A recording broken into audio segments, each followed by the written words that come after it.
This is the Louie T Network.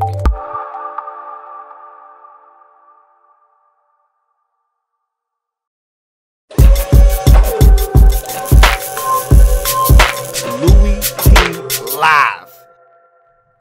Who else could it be but me, your me, Louie T? Welcome to Winners and Losers for week number 17 in the National Football League. Gonna quickly give you my picks for week number 17 in the National Football League. 1 week to go in the regular season before we hit the postseason. A lot of playoff scenarios to come. I'll go through them as we hit the schedule. Some changes in the overall standings for winners and losers this year. As we come down the home stretch, we've got a change at the top of the pecking order this week. And so with 1 week to go, we've got a big change at the top. And you'll see that at the end as I give you the overall standings through 16 weeks of football on winners and losers. We'll do that a little bit later on after I get through my picks. But I am off of my vacation, and what a vacation it was. I enjoyed myself thoroughly. The battery has been recharged. I'm ready to go down the stretch through the postseason and into the offseason. I'm ready to go. And so your man Louie T is back like cooked crack. Let's get to these picks, get through them quickly, and give you the overall standings through 16 weeks. And then we'll chop it up on Monday. A lot of stories circulating. John Gruden, is he coming back? A lot of coaches have been assured they will be back. Jets head coach Todd Bowles, 2-year extension along with GM Mike McCagnon. Also, Tampa Bay Buccaneers head man also told he is going to be back. Now, again, things are fluid. Things can change. But as of right now, Dirk Cutter going to be back in Tampa Bay, which is what I told my man Reed. He asked me several times, do you think he's going to be back? I said, well, the extension that they gave Jason Light, a year extension, says to me, both of you guys have 1 year to fix this or you're both gone. It looks like that's the case right now. But if John Gruden were to pick up the phone and say, hey, Tampa, I want to come home, Dirk Cutter's as good as gone. So things can change. It's a fluid situation, but rumors are out there circulating that John Gruden is trying to assemble a staff because he wants to come back. That Monday night booth, it just seems a little off since Mike Tirico left a couple of years back. It just doesn't seem right. So it wouldn't shock me if John Gruden was like, hey, this isn't as fun as it was when Mike was here. Not really feeling Sean McDonough as much. Could go back to coaching. And I know he misses it. There's an itch there. Trust me. So as much as he tries to fill his time and fill that vacancy and that void left by coaching, there's nothing that compares to being on that sideline. And I think he is itching to get back out there. So we'll see what happens. But a lot of things to happen over the next week. Black Monday is upon us, will be upon us soon. So I'm looking forward to chopping it up with you guys and talking about that as well. But nonetheless, let's jump into these picks quickly. As we start, no Sunday night football for the first time in a long time in week 17. No game is being flexed because of the unique circumstance of it being New Year's Eve. It's a death trap to put anything of note on against New Year's Eve. You just can't win. College football tried a couple of years ago, failed miserably. I think the NFL took notice of that and said, you know what? We don't need to put any game up against New Year's Eve because everyone is going to be doing something else, whether they're out or just celebrating the New Year's. They're not going to be watching football. And so smart on the part of the NFL to stay away from the nightcap on New Year's Eve like the plague, because nothing good could have come of going up against New Year's Eve. Just like normally for any other sport, nothing good can come of going against the NFL. The NFL understands New Year's Eve is an animal unto itself. No need to go up against the beast and get destroyed. So 12 1 o'clock games, 4 4:25 games. So no competitive disadvantages for any team, no competitive advantages for any team. Everyone that is playing with something on the line is playing at the same time of the other teams with something on the line, so that they will know exactly what's at stake, with the exception of Seattle and Atlanta. Atlanta will be playing at the 1 o'clock hour. Seattle will be playing at 4:25. If Atlanta wins, they're in, and Seattle's game is then rendered meaningless. However, if Atlanta loses, then Seattle's game at 4:25 means a lot more to the Seattle Seahawks. So, with that being said, let's jump into this schedule quickly. You start with Carolina at Atlanta. Carolina still has an outside shot at winning the NFC South. A win coupled with a Saints loss on the road at Tampa gives Carolina the division. Meanwhile, for the Falcons, it's simple. You're at home, win, and you're in. Carolina's already in. They clinched last week with the win over Tampa Bay. They simply are looking to try to advance to a home playoff game instead of a road playoff game in Wild Card Weekend. For the Falcons, they simply just want in. A win will achieve that, and I think that's exactly what's going to happen. Give me the Falcons at home to clinch a playoff berth for the second consecutive season. Cincinnati at Baltimore. Baltimore simply needs to win, and they are in the postseason as well. They're going to do that at home versus Cincinnati. It's family business. Anything can happen, but the way the Ravens are playing right now, I surmise that they're going to take care of business at home against Cincinnati, who did show signs of life last week in beating Detroit and ending their season. However, I don't see them doing it again this week. Give me the Ravens at home. Green Bay at Detroit. Detroit, as I just mentioned, spoiled their opportunity and soiled themselves on the road at Cincinnati. Thus, this game is rendered meaningless versus Green Bay. However, the Packers are sporting Brett Hundley at quarterback, which means they stink on offense. Give me Detroit at home to finish up the season at 9-7. I'll take Houston at Indy. Give me the Colts. I don't know why I'm doing this. Maybe because DeAndre Hopkins is scheduled to miss his first game of his 5-year NFL career. And if you take him out of that offense, what do you really have? Don't ask me. I don't know. I don't know why I'm taking the Colts, but I'm taking the Colts in this one. May regret it, but I'm sticking with the Colts. Buffalo at Miami. The Bills need to win, and they need a little bit of assistance to get in. They need a win and a Tennessee Titans loss to get in. They also need a Chargers loss as well, coupled with a win. So they need to win, and then they need two teams to lose. But they're not going to win anyway, so it doesn't matter. They're going to go to Miami and lose to the Miami Dolphins. I'm taking the Dolphins to end the Bills' run at the postseason, and the Bills trying to end the longest drought in the NFL currently of missing the postseason. You go to the Chicago Bears at the Minnesota Vikings. Vikings essentially have nothing to play for. They've already clinched a first-round bye. They've already clinched a They can't advance to the number 1 seed. They're essentially locked into the 2 seed because if New Orleans wins and gets to 12-4 and Minnesota loses and drops to 12-4, Minnesota, I believe, played New Orleans already this season and beat them. I think. Don't quote me on that, but I believe that is in fact the case. As a matter of fact, the first Monday night game of the season, Sam Bradford went nuts on the New Orleans Saints. So they own the tiebreaker over them. They own the... Now, here's the kicker, though. I think the Vikings do need this game to remain the 2 seed because if Carolina were to win and Minnesota were to lose, Carolina beat Minnesota head-to-head, which would then give them the tiebreaker at 12-4 over Minnesota. So, in fact, Minnesota does need this game. I didn't think they were going to lose anyway, but now that I've just thought about that in my head, if Carolina can win at Atlanta and then have the Vikings lose at home to Chicago, they're now the number 2 seed in the NFC, and they win the NFC South if New Orleans were to lose. So by virtue of that, give me the Minnesota Vikings. Jets at the New England Patriots. Patriots are going to win the game. Simple as that. Really no explanation needed. But Redskins at Giants. The Giants are a dumpster fire. I'll take the Redskins in that one.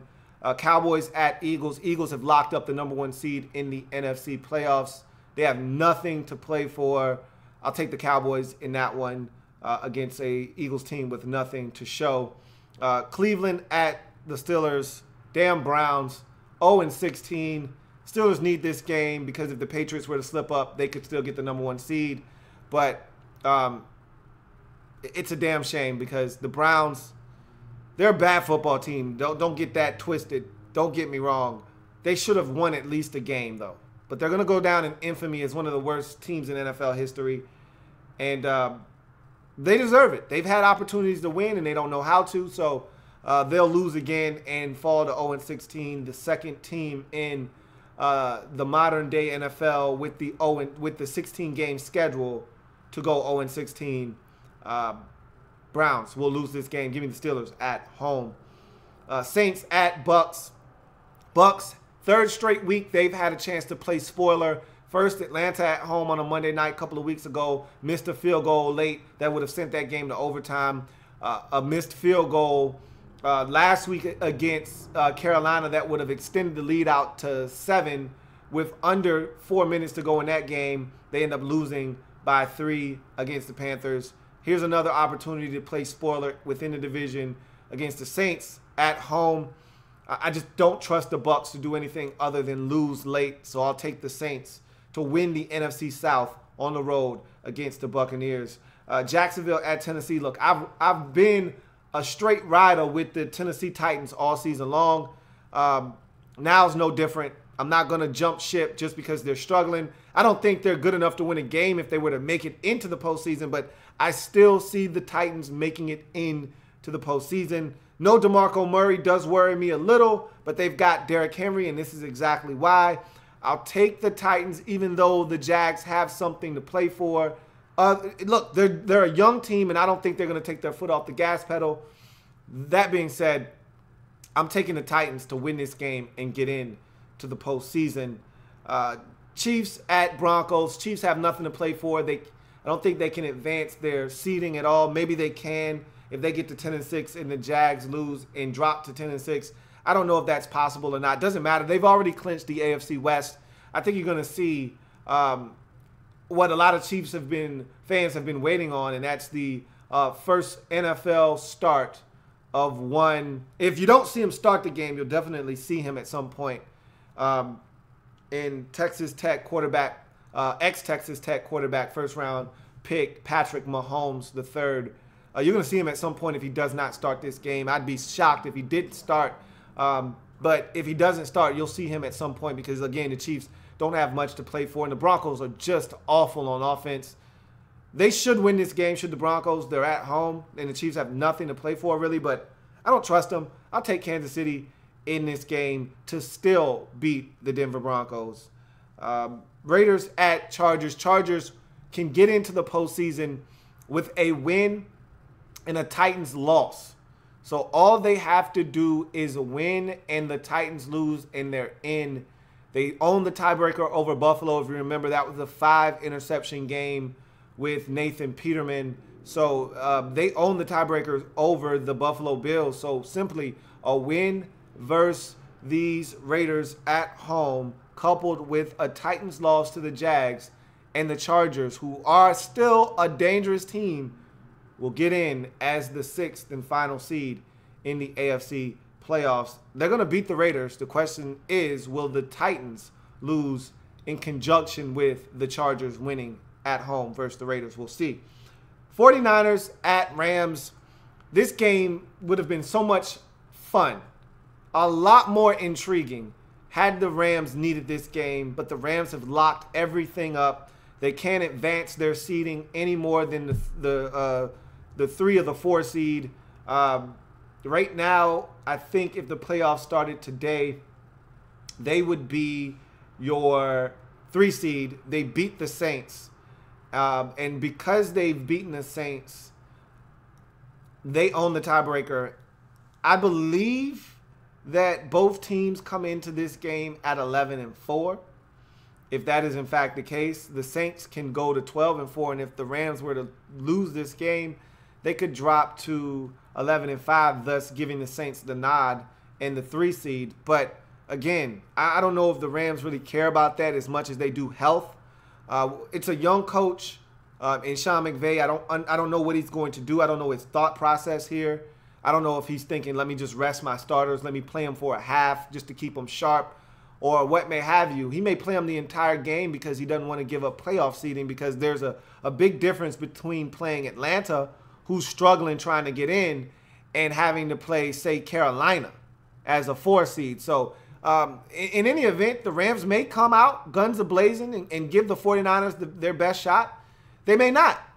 In any event, I think the 49ers can win this game. I'm going to take the 49ers because I just don't know what the Rams have up their sleeve. But if they play their players, the Rams should win this game. But in any event, it's going to be intriguing to see if Jimmy Garoppolo, if Jimmy G, can finish up this season on a 5-game winning streak and really give this 49ers fan base something to believe in going into next season. There's no way he's not going to be back in San Francisco after the performance he's put up in the second half of this season.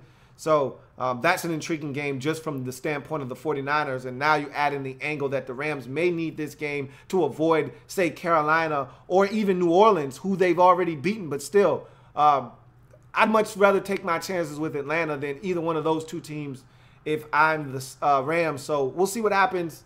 They don't really need that game necessarily, though. They've already clinched the division. I'm taking the 49ers. And finally, Cardinals at Seahawks, more family business to wrap up every game in Week 17 is family business. And Seahawks can clinch a playoff berth with a win and an Atlanta Falcons loss. So they'll know whether they're playing for a playoff berth or not by the time their game starts, because Atlanta's game should be nearing its conclusion. And whether they're blowing out Carolina, they're down, or whatever the case may be, when they take the field, they'll have some kind of inclination and they'll know something about what their status is and whether they're already eliminated from playoff contention or whether that game at home versus at Arizona is for a playoff berth. In any event, they don't deserve to go to the playoffs. They've had ample chances to get in and to right the ship, to do what they needed to do. That was a big win last week on the road, but they looked atrocious, especially offensively, in beating the Cowboys. I don't know if Seattle even needs to go to the postseason with the way they've played this season. They've had some ugly losses, none worse than the one 2 weeks ago at home at the hands of the Rams, but they also lost the Redskins in a dreadful loss. They don't need to go to the postseason, but they could get in. And if they do get in, they'll be dangerous because they've been there a number of times. So we'll see what happens. But in any event, they're going to win the game at home versus Arizona. I'll take Seattle to wrap up their season at 10-6 with a chance to make it to the postseason. So there you have it. Let's quickly go through my picks.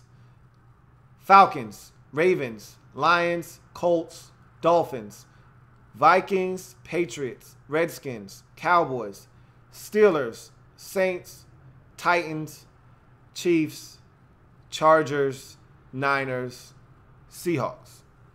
So make sure you get your picks in for Week 17 as we have our last installment of Winners and Losers next Wednesday to wrap up the season. And so you know where you stand. And Travis B, I added in your win from last week, so you're all caught up to speed. And everyone won this week with the exception of one person.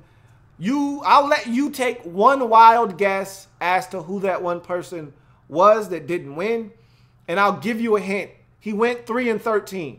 In a week where no one else had less than 10 wins, he went 3-13. I'll give you one opportunity to guess. I'm not saying any names because I know I don't need to. And at this point, I feel like I'm being trolled anyway, so I'm not going to give him any more attention than his 3-13 record deserves. So with that being said, here are your standings overall after 16 weeks here on Winners and Losers. I'm your man, Louie T, signing off. I'll see you guys next time.